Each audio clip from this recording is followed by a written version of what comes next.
Hey, what's up, yo? It's your boy Nan again. Welcome to another episode, Nan. Today's episode, I'm just gonna share you a story.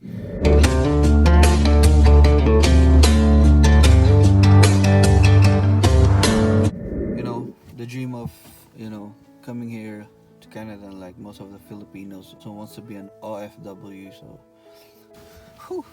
During 2019, when I was 20 years old, back in the Philippines, I applied to one agency there, going here in Canada. Because, after graduating college, I told myself that I'm gonna come here in Canada. I need to go there. I want to go to Canada. I told myself that. I went to this agency, I applied to them, and they rejected me because it's not because I'm young, it's just because I don't have enough work experience that time. I only have like almost a year of experience working in the kitchen.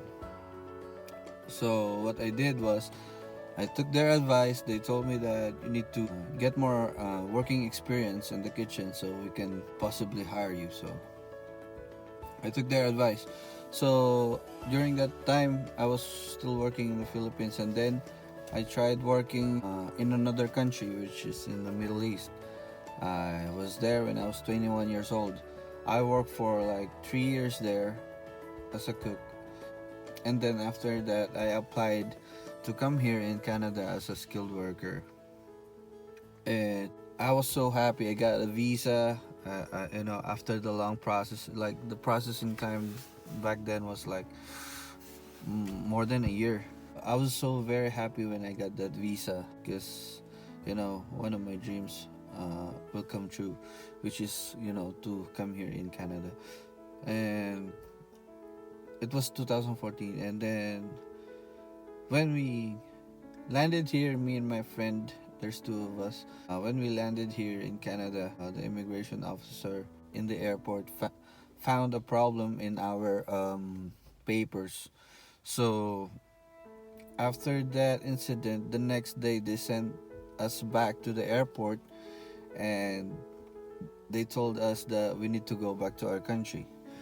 So yeah, it's a lesson learned, because I was also having some problems during back then. I just don't want to go into details.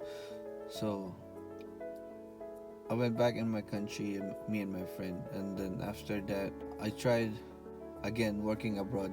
I went back in the Middle East. I worked there again from 2015 to 2018. 2019, yeah, because I left Middle East January 2019. So I went back. I worked there. When I was there, I was earning a lot of money. I was gaining a lot of experience as a cook. I was getting this salary raised every time I changed company. So I was earning a lot of money when I was in the Middle East. And then after that, I applied through this agency, which is they will help me to get a permanent residency to come here in Canada. So I applied through I applied to them. I paid them. It cost a lot of money, and then but I was waiting for like 2 years. Nothing is happening. So the fact that I gave them money, I paid them money, nothing was going on in my application. They told me like they're still waiting for an employer, they're still waiting for this, they la la la all that. They tell me different stories. So I think their agency is like a scam, like a big scam. So yeah, it happens, because I really wanted to go to Canada, so I take risk. So it doesn't matter, I take risk. That's how you achieve one of your goals. Because if you don't take risk, you you know you will never learn. And then after that, there was a coworker of mine who was already here in Canada. So I asked her if she knows someone or she know a consultancy uh, that can help me to go to Canada. So she provided me this lady. She recommended me this lady, so I applied to that lady. I don't want to mention her name. So I applied to that lady. I gave her all the. I didn't pay her anything. But I gave all the requirements that needed to be here in Canada. And then after that, she asked me a question. She told me. She asked me, "Have you ever been in Canada before?" I told her, "Yes, I've been in Canada before," and I got rejected. I have a Canadian visa stamp on my passport that says cancel without permit. So she told me that there's no way I can help you. There's no chance for you to come back here in Canada. And she even asked me, did you get a ban here? Yeah, I got a ban for a year to go to Canada after that incident. So she told me like, I'm sorry, I cannot help you. There's no chance for you to make it here anymore. So she told me I cannot come back here. I cannot apply to Canada again. It will be very hard for me to come here again. There's no way I can come back in Canada. There's no way I can work in Canada. All those kind of stuff. She told me those, and I just replied to her like, "Oh, I see. Okay." I told her like that. I didn't listen to her. I got to stay focused on my dream, so which is still coming here in Canada. So after a year of meeting that person, I met another lady in Facebook, and she was also recommended by a friend of mine who is here in Cold Lake. Shout out to you, Happÿness. So I applied to her, and same thing. I gave everything, la la la, la la la. Same process. And then she asked me, "Have you been in Canada before?" No, actually, I was the first one to ask. I told the lady like, "Look, I already have a problem during way back 2014. They sent me back home with this kind of issue and everything." And she told me that, "Don't worry, I can fix that for you. There's much worse case than that." And then it's like my soul went back in my body after hearing those messages from her. It was a very good, very very good story. It was a very good moment in my life. So I trusted her. I paid her everything. She trusted me as well. And luckily, I find an employer here in Canada.